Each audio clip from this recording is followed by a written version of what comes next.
எத்தனையோ பேருக்கு இன்னும் பாவ மன்னிப்பு நிச்சயம் கிடைக்கல. எத்தனையோ பேருக்கு சிலுவைக்கு நன்றி சொல்ல முடியல. அவருடைய பாவங்களுக்கான நிவாரணம் இன்னும் செலுத்தப்படலை.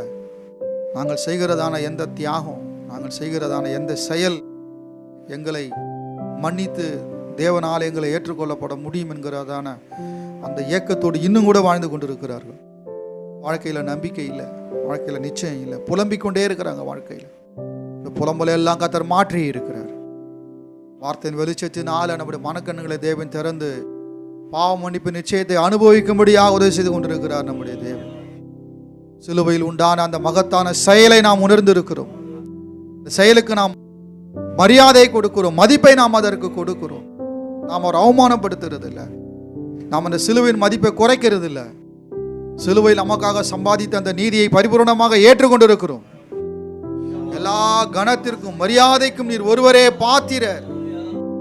பெற்றுக்கொண்டவங்க நன்றி சொல்லணும். யாரும் செய்ய முடியாத உதவியை தேவன் நமக்கு செய்திருக்கிறார். நாம் கேட்காமலே நமக்கு செய்திருக்கிறார். அதான் பெரிய விஷயம்.